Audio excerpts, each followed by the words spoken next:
Hozir men korobka dokumentli qo'ygan oyoq kiyimga kelgan kommentlarni o'qidim. Sizlarga ham eshittirmoqchiman. Juda ham kulgili komediya bo'lganligi uchun aytmoqman. Qaranglar. Yo'lda g'ayib to'xtatib dokument qani desa krossovkani shart ochib ko'rsatamiz. Zo'r ekan, lekin omad deyishibdi. Rahmat. Biz bordik, zo'r ekan. Endi bizga bu anaqa.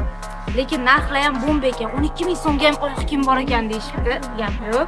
Keyingi kommentga keladigan bo'lsak, yo'q, bitta poy yo'qolib qolsa dokumentini ro'yiga olib borib beramiz. Ikkinchi poyini topib berish uchun deyishibdi oyoq kiyimga. Mayli, prikol bilanmi bittasi yozibdi. Allo brendidan bitta skidka bo'lsin. Joyidami, o'rtoqlar, ko'rsatib yuboring.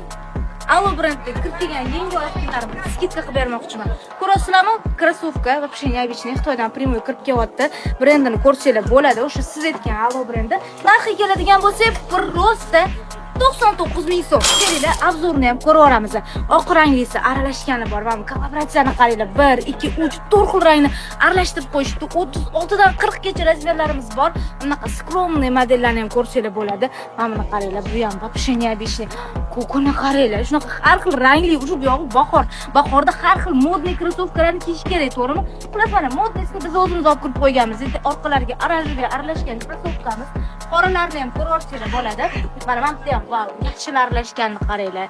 Oyoqda shunaqa mo'shni zo'r turib qo'yadi. Bemalol zakaz qilsanglar bo'ladi. Mana Allo brendining shunaqa zo'r krossovkalarni sizlar uchun aylanuvchi komment uchun 99 mingga sraz olib kelib chiqarib qo'ydim qizajonlar. Tez kelib olib ketmaslik, bu ham tugab qolishi mumkin. Aytgancha 12 ta viloyatga dastavka xizmatlarimiz ham mavjud. 36 dan 40 gacha razmerimiz. Kelib olib ketmoqchi bo'lsanglar, men shu istim Yandexda ham navigatordan yozsanglar chiqadi. Sergelida joylashganmiz.